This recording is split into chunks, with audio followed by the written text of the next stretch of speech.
Çok üzgünüz öncelikle bir kadın olarak, bir anne olarak bugün burada olduğumda, bu cenazeler buraya geldiğimde gerçekten büyük acı duydum. Haberleri okuduğumuzda artık şaşırmayacak duruma geldik. Fatma Nur'un da çabalarını uzun süredir sosyal medyadan takip ediyoruz.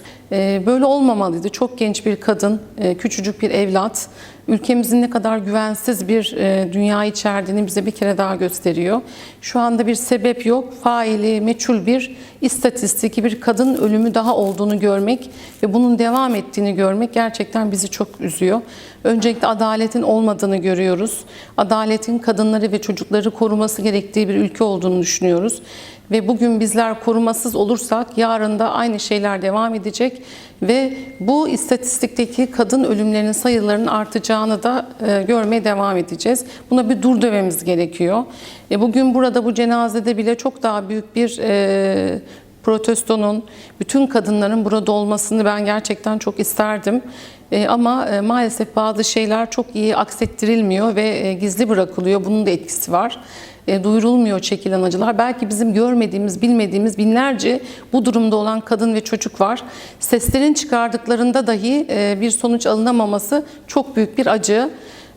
Biz adaletin tecelli etmesini ve ülkemizde kadın ve çocukların birinci derecede koruma altında olmasını gerçekten bekliyoruz ve bunu tekrar yineliyoruz. Yargı bunları muhakkak görüyor fakat neden tarafsız olmuyor ve neden bazı durumlar bu şekilde korunuyor? Yani bir koruma mı var, arkasında ne güçler var? Bunların bir an önce ortaya çıkarılmasını istiyoruz. Çünkü kadınların sessiz ölümleri de olduğunu düşünüyoruz biz. Bu bizim duyduğumuz bir vaka. Bunun gibi bir sürü vakalar var. Yargının burada mutlaka adaleti tecelli ettirmesi ve kadını ve çocuğu koruma için her tür önlemi alması gerektiğini ve cezaların bir daha bunları yapmayacak şekilde verilmesi caydırıcılığı önleyecektir diye düşünüyorum. Ben asla intihar etmeyeceğim, ben güçlü duracağım, ben kendimi koruyacağım diye sosyal medyadan çağrılar yaptı ve resmen haber verdi. Yani bir ölüm tehdidi aldığını haber vermesine rağmen görmezden gelindi ve biz şu anda bu anne ve çocuğun cenazesindeyiz. Burada bence çok büyük bir eksiklik ve gerçekten suç var ve bunun mutlaka peşine düşülmeli. Bundan sonraki canlar için, kadınlar için, çocuklar için önlem alınmalı diyorum. Bir kadının çığlıklarını duymayıp, bu kadar sosyal medyada da gündem olmuşken, bu kadar duymayıp da onları ölüme iten, bu adaletsizlik, bu görmemezlikten gelmek açıkçası çok yer alıyor bizi. Biz kadınlar olarak her gün ölüyoruz, her gün birer birer ölüyoruz.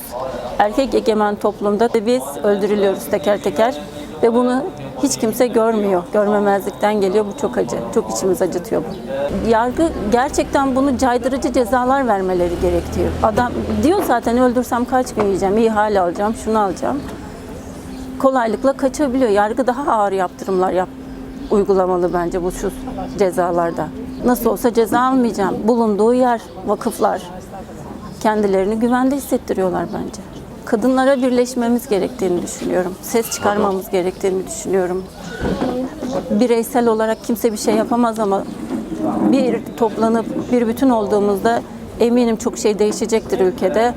Evde oturmayı bırakıp gerçekten bu durum olaylarda toplumsal destek vermemiz gerekiyor. Bunu düşünüyorum. Yargıdan yani söylüyorum işte hakimler vicdanınız rahat mı? Savcılar 6-7 yaşındaki gelecekten umudu olan bir çocuğun öldürülmesinden vicdanınız rahat mı diye onlara soruyorum. Biz sürekli kadın cinayetleri politiktir derken bunun altı boş değildir. Dolu olduğu için biz bu sloganı atıyoruz. Kadın yaşamın her alanında var olmak istedikçe kadını gerçekten eril zihniyet kadını yok etmeye çalışıyor. Bu sistemi sistematik olarak yavaş yavaş üzerimizde geliştirilen bir konudur. Bütün yani kadın cinayetleri cezasız kaldıkça bir cinayeti de beraberinde getiriyor. Bir tecavüz cezasız kaldıkça yanında birçok tecavüzü beraberinde getiriyor. Bu kadının sistematik olarak eve kilitlenmesi, yaşam alanından koparılması, yavaş yavaş Afganistan olma yolunda ilerliyoruz ve biz bunu kendi gözlerimizle de görüyoruz. Yani bunun da kadın cinayetlerinin nedeni de kadınları eve hapsetmek, yaşamın her alanından koparmak, susturmak, cinsel meta olarak kullanmak, kadının kendi haklarını savunamayacak hale getirmek.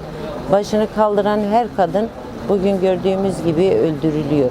Bu olduğun zaman gerçekten sana yaşama hakkı ve şansı sunmuyorlar. Kadının hukuki alanda bitirilmesi, haklarının elinden alınması, bir kadın bir erkeğin izni olmadan yok dışarı çıkamaz, yok şudur. Bu da neyi getiriyor? Sonuçta kadının yok olmasını getiriyor. Yani zihniyet onu getiriyor. Biz de bunu reddediyoruz. Bundan sonra hiçbir kadının öldürülmemesi diliyoruz. Kadını özgür olmayan bir toplum asla özgür olamaz. O yüzden kadınlar olarak birbirimize sahip çıkalım.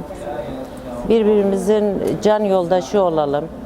Sistem öyle bir hale getirdi ki kadın kadına rakip oldu ve kendi elimizde bizi birbirimize bitirtiyorlar. Bu oyunlara gelmeyelim. Kadınlar birlik olalım ve bu cinayetlerin önüne geçelim.